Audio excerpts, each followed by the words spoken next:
에, 이런 교회는 처음이에요. 저한테 노래해달라는 말을 안 한 교회는 처음이에요. 속으로는 좀 놀랐어요. 저를 이제 부르시기 위해서 전화를 주셨는데 목사님 오셔서 말씀을 전해주세요. 그렇게 하고 대부분의 교회가 말씀을 전해주세요. 그리고 꼭 노래도 불러주세요. 이렇게 이제 하시는데 두 마리 토끼를 다 잡으려고 하시는데 우리 목사님께서 굉장히 신실하고 맑은 목소리로 목사님 오셔서 말씀을 전해주세요 하시는데 제가 노래는 안 해도 되나요? 이런 말을 못 하겠어요. 그래서 속으로는 좀 잘됐다 싶었습니다. 요즘 제가 목이 너무 안 좋아서 가수라고 하기에는 목 상태가 참 안 좋아요. 그래서 노래하는 것을 조금 꺼려 한다고나 할까요? 두려워하고 피하고 싶은 마음이 있는데 이제 그 날 좀 좋아질 때까지. 그런데 마침 그렇게 해주셔서 감사한 마음으로 왔습니다. 기대하신 분들 실망하셨죠? 지난주보다 많이 오셨는데 갑자기 그런 말씀을 들으니까 아차 싶은 노래 들으러 오셨을 것 같은데 네, 죄송합니다. 기도하고 말씀 나누도록 하겠습니다. 하나님, 어리석고 부족한 제가, 찬양처럼 마른 막대기와 같은 제가 하나님의 이 경륜의 말씀을, 이 놀랍고 정말 우리가 전할 어휘가 부족한 그 사랑과 그 뜻을 어떻게 묘사할 수 없는 이 귀중한 말씀을 들고 섰습니다. 어리석은 미련한 입술을 통해서 증거되는 하나님의 말씀인데 하나님 함께 해주시고 저를 감추시고 주께서 역사해 주셔서 말씀을 깨달을 수 있도록 은혜 베풀어 주시옵소서. 감사드립니다. 예수님의 이름으로 기도드립니다. 아멘.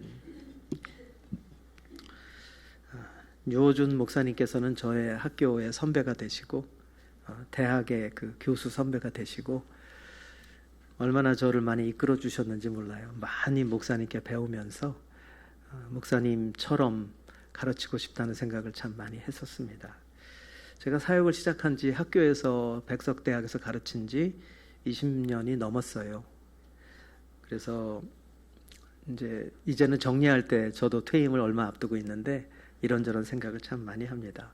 근데 임용된 그 첫 해를 잊을 수가 없어요.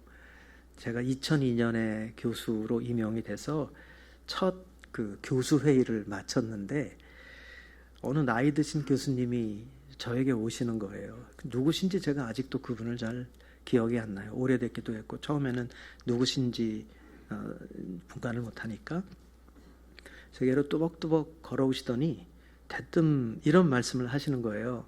선생은 자기를 가르치는 일입니다. 이렇게 말씀하세요. 선생은 자기를 가르치는 일입니다.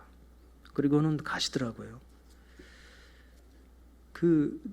아직도 누군지 잘 모르는 그 노 교수님의 한마디가 20년이 넘게 제 가슴 속에 있어요. 그때부터 제 안에는 나는 어떤 선생이 되어야 하는가 늘 마음에 자리 잡고 있는 질문인 거죠. 가르치는 사역이 학생들로 하여금 선생 자신을 배우도록 하는 일이라면 나는 어떤 사람으로 그들 앞에 서야 하는가? 나는 누구여야 하는가? 제가 하는 수업 중에 가사작법이라는 노랫말 쓰기 수업이 있습니다. 강의 초반에 저는 학생들에게 이런 과제를 내줘요. 나는 누구인가? 나는 누구인가라는 과제를 설명할 때 너의 이름이나 취향, 성격 이런 자기소개서 같은 거 말고 진짜 너 자신을 한번 써봐라 이렇게 주문을 하는 거죠. 너의 신상 정보는 사실 너에 관한 것들이고 진짜 너는 누구인가를 한번 깊이 생각해보고 써보라고 하는 것입니다. 게다가 그것을 노랫말로 써서 가지고 오라고 하면 학생들은 굉장히 당황해요. 일주일 내내 고민하는 걸 볼 수가 있습니다. 어떤 아이는 고민하다가 저한테 슬쩍 찾아와서 묻기도 해요. 교수님 정답이 뭐예요? 부모님이 지어준 이름도, 외모도, 신분도, 성격도, 취향도, 학벌, 재산 정도도 이 모든 것이 참된 자기를 말해주는 것이 아니라면 진짜 나는 누구일까요? 사실 이 질문은 오래도록 인류가 물어왔던 질문입니다. 인간은 누구이고 어디서 왔으며 어디로 가며 죽음 뒤에는 무엇이 기다리고 있는가? 참 자아의 나는 누구인가? 인류가 여전히 묻고 있는 것이죠. 이 노랫말 쓰기 수업에서 20대 초반의 어린 학생들에게 이런 무거운 과제를 내주는 이유는 먼저는 자신의 진정한 자아를 한번 생각해 보는 것입니다. 그리고 학생들의 또 인간에 대한 이해를 도와주고 싶어서예요. 제가 가르치는 전공이 기독교 실용음악 전공입니다. 앞으로 학생들은 세상 속으로 들어가서 인생의 궁극적인 질문을 품은 세상 사람들을 향해서 성경적 세계관으로 답하는 노래를 불러야 하니까. 또한 이런 근원적 질문을 공부하고 다루어 보면 학생들이 쓰는 노랫말의 깊이가 달라지기 때문입니다. 사실 이 질문은 학생들뿐 아니라 우리 모두에게 어려운 질문입니다. 이 존재론적인 질문에 답하기가 쉽지 않은 이유는 사람들 대부분은 사회적 자아를 자신의 참 자아로 알고 있기 때문이죠. 영성가 토머스 머튼이라는 분이 계신데 그분이 이런 말씀을 했어요. 모든 인간은 거짓 자아라는 허구의 인물에 가려져 있다. 그의 말대로라면 모든 인간은 어쩌면 겉으로 보이는 자기, 겉으로 보이는 인물 만들기를 하면서 평생 겉포장을 만들며 살아가고 있는지도 모르는 거죠. 왜 사람들은 그토록 표피적인 껍데기 자아 구축에 매달리는 것일까요? 너는 내 사랑하는 자다 라는 인간을 향하신 진실의 목소리가 그들 안에 없기 때문입니다.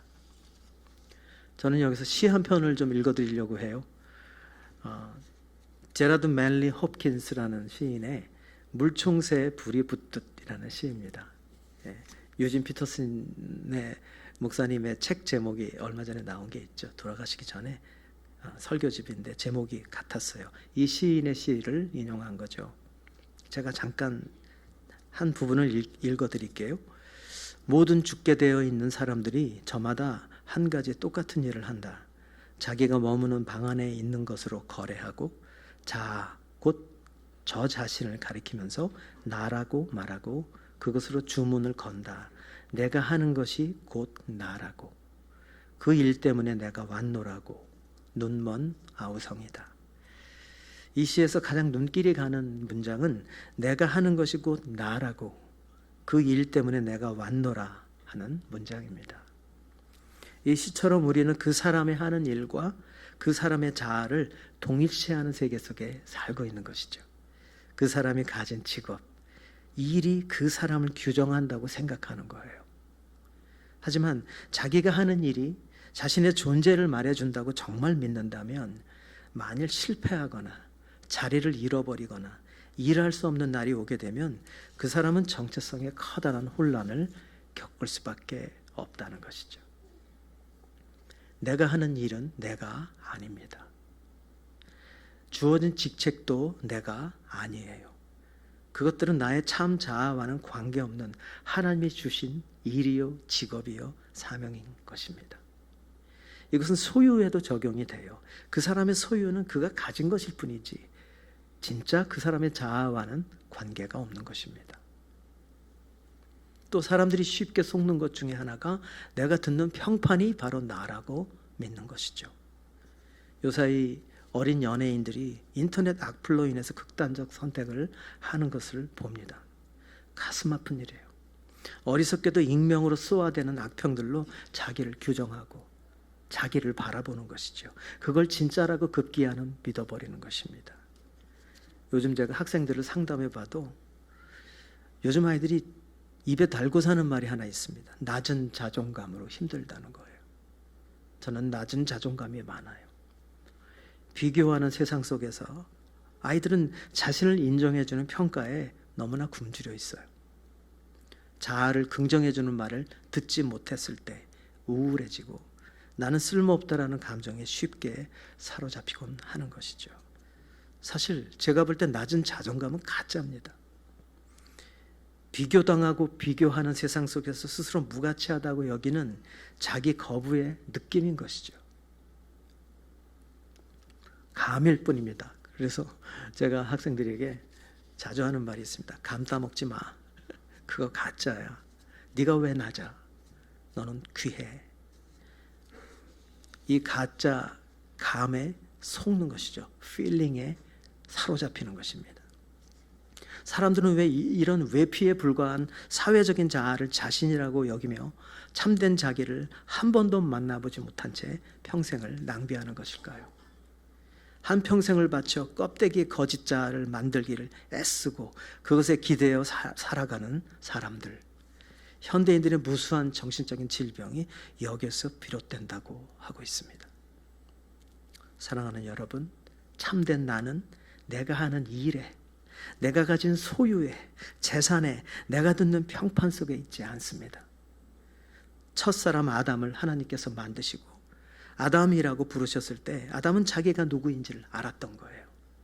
하나님이 부르셨을 때 자기가 흙으로 지음을 받은 존재이고 오로지 하나님으로 인해 그분으로 비롯되어서 내가 존재한다는 사실을 알았던 것처럼 우리도 예수님께 나아가 십자가 아래 피곤한 나를 내려놓고 그분과의 사귐 안으로 들어가면 너는 내 사랑하는 자다 라는 음성이 나의 존재 안으로 밀려 들어오고 비로소 내가 누구이며 무엇을 위해 여기에 있는지를 알게 되는 것입니다. 인류의 오랜 질문은 그분 안에서만 비로소 참된 답을 얻는 것이죠. 거기서 우리는 진짜 내 자아를 만나게 되는 것입니다. 오늘 본문의 쉼이라는 헬라어 단어에는 멈춤이라는 뜻이 담겨 있어요. 쉼 안에는 멈춤이라는 뜻이 있는 거죠. 오늘 주님께서는 우리에게 이 표피적인 껍데기 자아 구축을 위한 고단한 삶을 좀 멈추라고 하시는 것 같아요. 네가 하는 이 일로, 네가 가진 것들로, 네가 듣는 사회적 평판으로 너의 존재를 확인하려는 그 일을 멈추고 이제 내게로 와서 나와 하나 되자 말씀하시는 것 같습니다. 이스라엘에서는 소에게 멍에를 지울 때 두 마리를 함께 매는 관습이 있어요. 어미소의 멍에 송아지를 같이 매는 것입니다. 어미소의 멍에 함께 매인 송아지는 어미가 움직일 때마다 따라가기만 하면 돼요. 송아지는 일하지 않습니다. 그저 멍에에 매여 어미와 함께 엄마가 일하는 것을 따라만 가면 됩니다. 하지만 때때로 길들지 않은 송아지들은 멍에 매기를 싫어하는 거죠. 예레미야 31장 8절에 보면 멍에가 익숙하지 않은 송아지에 관한 구절이 있어요. 에브라임이 스스로 탄식함을 내가 분명히 들었노니 주께서 나를 징벌하심에 멍에에 익숙하지 못한 송아지 같은 내가 징벌을 받았나이다. 사실 우리는 익숙하지 않은 그 멍에에 익숙하지 않은 송아지들처럼 내 뜻을 따라 사는데 더 익숙한 사람들이에요.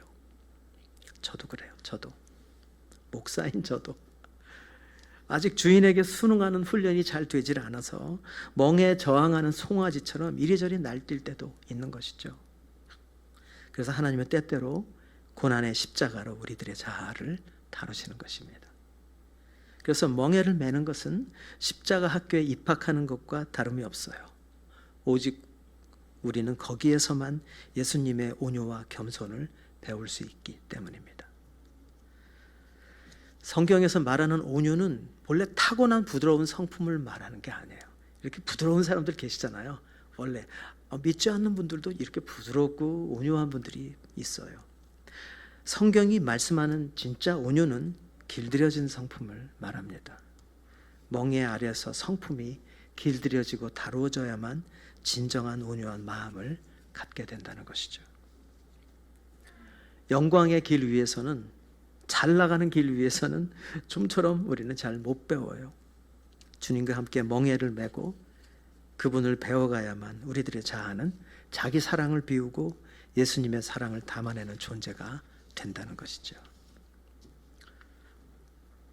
오늘이 종교개혁 주일인데요. 한국 장로교 전통은 대체로 존 칼빈을 많이 거론하기도 하지만 종교개혁의 어떻게 보면 맏형이라고 할까요? 물론 루터 이전에도 100여 년 전에 여러 개혁자들이 개혁의 단초를 시작한 분들이 계시지만 마틴 루터가 종교 개혁자로서 우리에게는 아주 대표적인 인물로 알고 있죠. 저는 얼마 전에 마틴 루터에 관한 책을 읽었습니다. 알레스터 맥그레스라는 신학자가 쓴 루터의 십자가 신학이라는 책을 읽으면서 참 그전에는 몰랐던 이렇게 신학이 통쾌하구나. 루터의 신학이 너무 통쾌한 신학이구나 라는 생각이 들었습니다.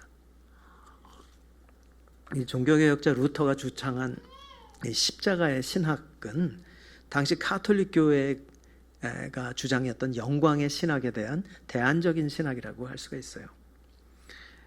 당시 가톨릭 교회는 땅의 영광에 초점을 둔 영광의 신학을 추구했던 것입니다. 십자가를 그래서 미련하고 수치스러운 것으로 여겼고 철학의 지혜를 선호했던 영광의 신학은 고난보다는 업적을 추구했어요. 시련을 통해서 들어가 천국에서 얻게 될 영광, 마침내 천국에서 얻게 될 영광을 미리 앞당기려고 했던 것이라고나 할까요? 앞당겨서 누리려고 했었던 것이죠. 하늘도 갖고 땅도 가지려 했던, 구원도 받고 땅의 영화도 마음껏 누리려 했던 입장이었던 것이죠. 사자들이 그렇게 살았고 교황도 그렇게 살았고, 이런 신학에 지배되던 전 유럽 교회는 심지어는 면죄부를 판매하는 게 유행일 정도로 극심한 타락상을 보였던 것이죠. 아주 깊은 암흑기에 빠져들어 있었어요. 이때 루터가 십자가가 우리의 신학이다, 십자가만이 우리의 신학이라는 선언을 통해서 오직 믿음, 은혜, 말씀으로 돌아가야 한다고 외친 것입니다. 하나님에 대한 참된 지식을 얻는 것은 어디인가? 영광스러운 하나님, 승리하신 주님, 보좌에 앉아 계신 찬란한 높은 곳에 계신 주님보다 우리에게 하나님에 대한 지금의 참된 지식을 얻을 수 있는 것은 오직 그리스도의 십자가뿐이다 라고 말했던 거예요. 오직 하나님의 계시인 예수 그리스도를 통해서 하나님께서 의도하시는 바를 진짜로 깨닫는 신앙을 십자가의 신학이라고 말하며 주장했던 거예요. 이 땅의 영광을 앞세웠던 영광의 신학과는 또 복음의 본질을 향했던 십자가의 신학, 이 두 개의 신학적 입장은 너무나 다른 결과를 낳았어요. 결국 자기 부인이 없이 자아와 이성을 의존했던 영광의 신학은 교리의 변질이 오고 타락하고 결국은 종교개혁의 대상이 되어버린 거죠. 그러나 성경을 하나님의 계시로 알았고 정말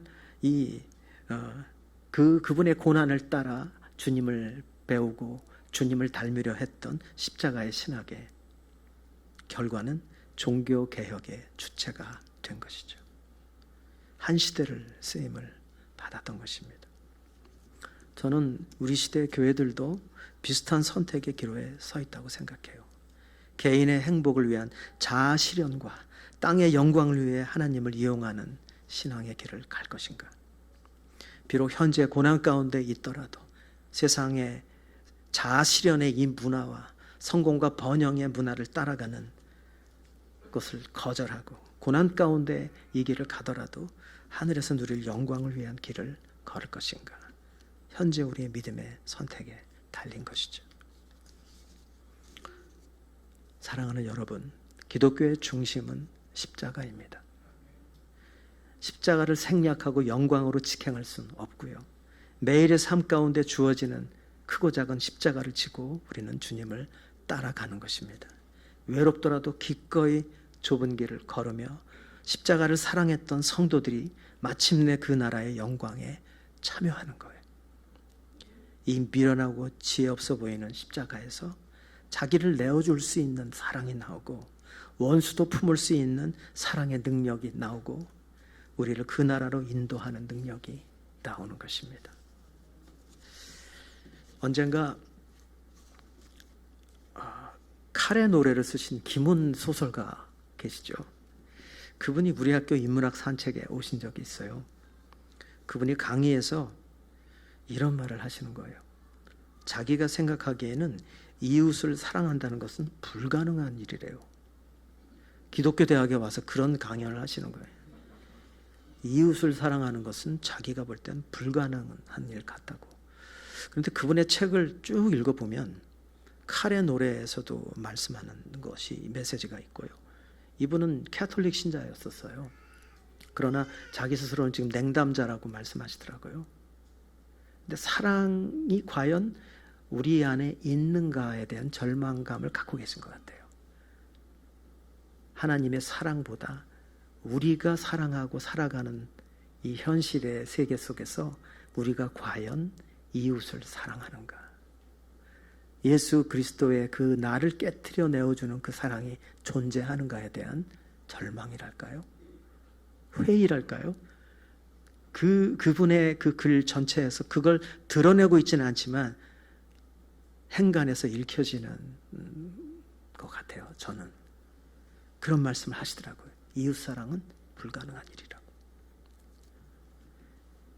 기독교 대학의 교직원들이 가득 차 있는 그 자리에서 매일 예배 때마다 우리가 이렇게 하면서 서로 사랑합니다 라고 말하는 우리에게 그 한마디의 순간 분위기가 숙연해지는 걸 느꼈어요. 우리는 알거든요. 저만 해도 얼마나 입술로만 사랑한다고 할 때가 많았는지. 모이면 사랑합니다라고 옆 사람에게 말하지만 연약한 우리가 얼마나 많은 관계의 갈등과 아픔을 감추고 있는지. 그런 저로서는 원수를 사랑하기는커녕 힘들게 하는 동료를 마음으로 품는 것도 정말 힘든 시기였거든요. 그때가. 우린 의인들이면서 죄인들이고 믿으면서 의심하고 우리는 사랑하면서 증오합니다. 우리를 향하신 주님의 뜻이 분명히 있는 건 알지만 매주 교회에 모여서 예배하면서 신자된 도리와 소명을 확인도 하지만 때때로 우리는 혼란스럽고 세속적이며 마치 하나님을 모르는 무신론자들처럼 서로를 대할 때가 있는 것이죠. 우리가 가진 세계관은 고상하고 우리들이 가진 표현은 영광스럽지만 우리 내부는 참으로 엉망으로 보일 때가 있는 것입니다. 이게 우리의 실존인 것이죠. 하지만 이번에 제가 십자가 신학을 읽다가 루터의 말이 가슴 깊이 와서 박히는 게 있었어요. 믿는 자가 죄인이면서 동시에 의인인 것처럼 믿는 자는 이승에서는 이 해결되지 않는 믿음과 시련 사이에, 믿음과 죄악 사이의 변증법 안에 붙들려 있는 것인데, 루터는 진정한 신학자는 이런 절망과 번민을 경험한 자라고 주장하면서 이런 말을 해요. 잘 들어보세요. 신학자들에게만 적용되는 말이 아니에요. 이해하고 읽고 그리고 사변함에 있어서가 아니라 살고 심지어는 죽고 그리고 천벌을 받음에 의해서 우리는 신학자가 된다. 제가 이 말을 좀 풀어보면 이렇게 말씀드릴 수 있을 것 같아요. 성경 지식이 혹은 신학 지식이 우리로 하여금 신학자가, 성도가 신앙의 공동체가 되게 하는 게 아니라 그리스도 안에서 살고 그리스도 안에서 죽고 그리고 하늘로부터 오는 연단을 통과하면서 우리는 한 사람의 성도가 된다. 우리는 하나의 살아있는 공동체가 된다. 저는 이렇게 이해가 돼요. 루터가 히브리서 12장 11절을 통해서 십자가 신학을 설명하는 걸 보면 위의 말이 더 깊이 이해가 됩니다. 무릇 징계가 당시에는 즐거워 보이지 않고 슬퍼 보이나 그로 말미암아 연단을 받은 자들은 의와 평강의 열매를 맺느니라. 얼마나 위로가 되는지 모르겠어요. 주께서 주시는 고난의 훈련을 통과해 본 사람들은 이 말씀의 의미를 체험적 지식으로 받아들일 것입니다. 우리가 기억해야 할 것은 주께서 피로 값주고 사시고 부르신 우리가 그분의 인도를 따라 고난과 영광이 교차하는 시간을 지나가기까지 주께서는 우리를 십자가에서 죽이시고 십자가에서 살리시고 징계하심으로 성도로 만들어 가고 계시다는 사실입니다. 오직 십자가에서. 우리를 있는 그대로 사랑하시지만 결코 그대로 내버려 두지 않으시는 하나님, 날마다 그리스도를 본받도록 채찍을 드시는 주님이 계시기 때문에 우리의 성숙과 성장과 미래는 그분의 손길에 달려있다는 것이죠. 오늘 말씀은 십자가 그늘로의 초대라고 할 수 있어요. 오늘 본문에서 주께서 매라고 하시는 주의 멍에는 분명 십자가의 멍에입니다. 그러면 십자가의 멍에란 무엇을 말씀하는 걸까요? 십자가의 멍에를 지는 삶은 말씀과 기도로 사는 삶이라 할 수 있습니다. 말씀과 기도 없이 우리는 거룩한 삶이 불가능하기 때문이죠. 제가 매 학기 수업에서 또 가르치는 게 이제 성경 묵상을 제가 가르쳐요. 말씀 묵상의 전통에서 핵심은 반복해서 읊조리는 암송이에요. 제가 볼 때. 많은 영성가들이, 묵상가들이 그것들을 많이 기록했는데 사실 암송은 성경을 볼 때만 하는 게 아니라 시간 날 때마다 생각날 때마다 마치 소가 한가한 곳에서 되새김질을 하듯이 말씀을 되씹는 행위를 하는 거죠. 이렇게 해서 성경을 이렇게 반복해서 읊조리다 보면 말씀은 내 영혼 깊은 곳으로 침투해 들어오는 것을 느낍니다. 나를 형성하는 거죠. 말씀이. 중심의 나를 형성하고 변화시켜 가는 것입니다. 제가 이전에 12년 전에 암에 걸려서 투병을 했던 적이 있는데 그때 식이요법을 하면서 자세히 보니까 우리 몸은 정확하게 내가 먹는 것으로 만들어지는 거예요. 그렇죠? 먹는 것으로 만들어집니다. 제가 아침에 오늘 감자국을 먹고 왔는데 아내가 이렇게 싱겁게 맛있게 끓여줬는데 감자국이 지금 저를 형성하는 중입니다. 그렇죠? 오늘 뭐 드시고 오셨어요? 우리의 영혼이 그렇습니다. 먹는 것으로 영적 상태가 만들어지는 거죠. 세상의 문화로 우리 영혼이 형성될 수 있고 말씀으로 형성될 수 있는 것이죠. 제가 학생들에게 묵상을 처음에 시작할 때 내주는 퀴즈가 하나 있어요. 우리 마음 안에 흰 개와 검은 개 두 마리가 있다. 어떤 개가 더 강할까? 두 마리 중에 흰 개와 검은 개 중에.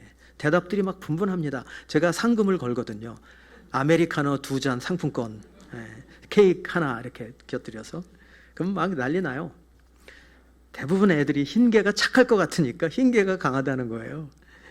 또 자기 마음 상태가 요즘 좀 어둡고 그런 아이들은 검은 개가 강하다고 답하기도 하는데 가끔 정답을 말하는 아이가 있어요. 많이 먹이는 개가 강해요. 그렇습니다. 많이 먹이는 개가 강해집니다. 날마다 우리 속사람을 말씀으로 먹일 때 우리의 내면은 강해지고 우리 안에 하늘나라의 성품이 조성되고 우리는 점점 예수를 닮아가는 것이죠. 사랑하는 여러분, 저는 오늘 이걸 꼭 권면해 드리고 싶어요. 먼저 묵상의 사람들이 되십시오. 사실 주님의 멍에를 매지 못하는 공동체가, 교회가, 기독교 단체들이 시장이 되어버리는 것은 순식간입니다. 악의 다툼이 일어나는 것이죠. 디모데전서 6장 3절에서 5절까지를 보면 말씀에 집중하지 못하는 기독교 공동체들이 어떻게 변질해 가는지를 보여줍니다. 누구든지 다른 교훈을 하며 바른 말 곧 우리 주 그리스도의 말씀과 경건에 관한 교훈을 따르지 아니하면 그는 교만하여 아무것도 알지 못하고 변론과 언쟁을 좋아하는 자니 이로써 투기와 분쟁과 비방과 악한 생각이 나며 마음이 부패하여지고 진리를 잃어버려 경건을 이익의 방도로 생각하는 자들의 다툼이 일어나느니라. 무겁게 다가오는 구절입니다. 우리가 말씀과 기도에 집중하여 주력하지 않는다면 어느새 세상의 가치가 우리를 지배하게 되고 경건의 삶을 자기 이익을 추구하는 도구로 삼게 된다는 것입니다. 무서운 말씀이죠.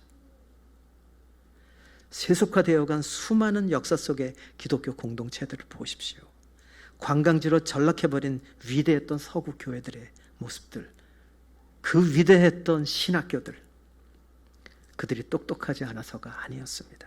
그들이 정돈된 신학이 없어서도 아니었습니다. 그들이 십자가의 멍에를 지지 않았기 때문입니다.